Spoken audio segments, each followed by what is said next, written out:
Hello, grade 8 students. Here is summary 14 for week 14. And in this week, we solved worksheet 2, which is required for QP2 semester 2.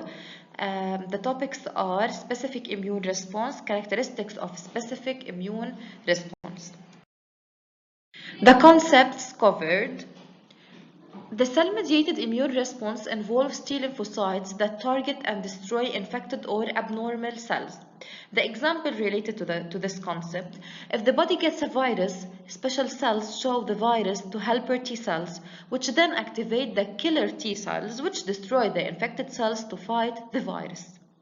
Second concept: the humoral response involves B lymphocytes that produce antibodies to fight infections.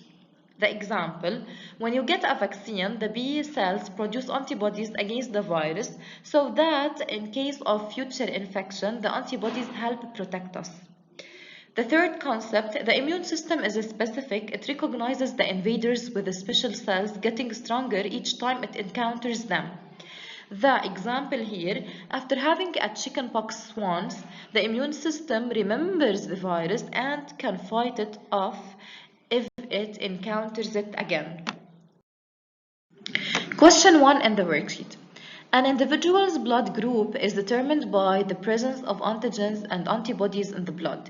Typically, the antigen or the protein on the red blood cell surface is known as agglutinogen. Antibodies that react to agglutinogen in the plasma are called agglutinins.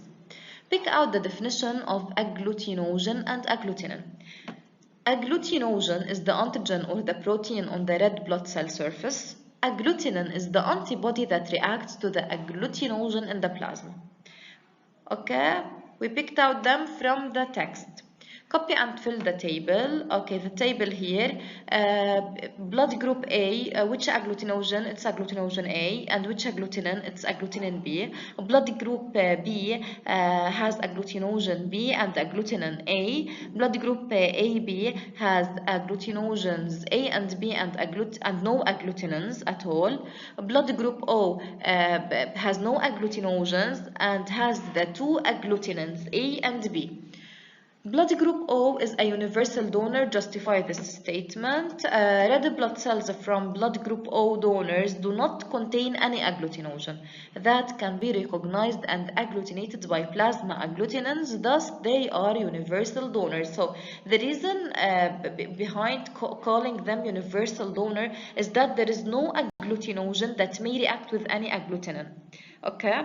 So, we don't have to worry. 2.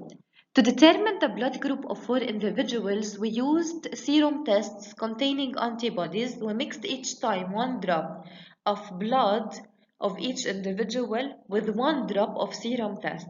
The results are summarized in the following table. Okay? Pick out the aim of the experiment to determine the blood group of 4 individuals. Specify the blood groups of individuals 1 and 2. So we have to say the blood group, then justify. Answer, then justify, because it's specified. So the blood group of individual 1 is AB, since his blood agglutinates with anti-A and anti-B, indicating the presence of agglutinogens A and B on his red blood cells. The blood group of individual 2 is A, since his blood agglutinates with anti-A only after only indicating the presence of agglutinogens A on his red blood cells. Interpret the results of experiments 3 and 4. Conclude the blood group of each. Okay, so interpret, we have to analyze, and then this indicates that, and the conclusion alone. Let's start analyzing the results of experiments 3 and 4. Individual 3 blood agglutinates with anti-B but not with anti-A, while individual 4 blood agglutinates neither with anti-B nor with anti-A. This indicates that individual 3 has agglutinogen B and individual 4 has no agglutinogens at all. Okay, now the conclusion: we conclude that the blood group of individual 3 is B, while the blood group of individual 4 is O. That's it. Determine whether blood transfusions can be performed between donor individual 1 and recipient individual 2. Determine, we have to start justifying, then answering. We say, since individual 2, a blood group is A, so it has anti-A, since individual 2 blood group is A, so it has anti-B in his plasma that can attack agglutinogen B present on the red blood cell surface of individual 1 of blood group AB. So blood transfusion cannot be performed between donor individual 1 and recipient individual 2. Question 3. In order to determine the role of the thymus in the immune system, we performed the following experiments on 3 rabbits, A, B, and C. The following document illustrates the experiments. Formulate a hypothesis explaining the cause of rejection in experiment 1. In experiment 1, skin grafting was done between rabbit C and rabbit A. The graft was rejected in 3 weeks. So the hypothesis should be explaining the cause of rejection of the graft in experiment 1. We say, hypothesis, the rabbits have different MHC molecules, or we can say the graft done is an allograft. Compare the state of the graft between experiments 1 and 2. Okay, we have to start with the similarities, then the differences. First, we say, both the grafts were rejected.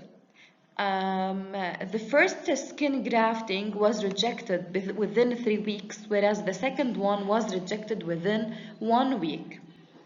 Conclude a property of the immune response. We conclude that the immune response is faster than the primary immune response. Specify whether the secondary immune response is more or less amplified than the primary response. Okay, specify, so we have to answer then justify. Look at the graphs here, the number of T lymphocytes in the primary response and in the secondary response. We say, yes, the second immune response is more amplified than the primary immune response since it's faster than the primary response with a higher amount of T lymphocytes produced. In the primary response, the number of T lymphocytes produced increased to 1.2 AU in 2 weeks, while in the secondary immune response, the number of T lymphocytes increased to 2.8 AU in 1 week. Show that the thymus is responsible for graft rejection. Okay, look at experiment 3. Show that, we have to justify then to answer. The best way to justify is to analyze it. We have to analyze experiment 3. We say, graft 3 was accepted after it was done from rabbit C to rabbit B that doesn't have a thymus. This is the analyze or the justify. So the thymus is responsible for graft rejection. Deduce the type of immune response done against the graft. We say since T lymphocytes are involved in this immune response, so it is a specific immune response.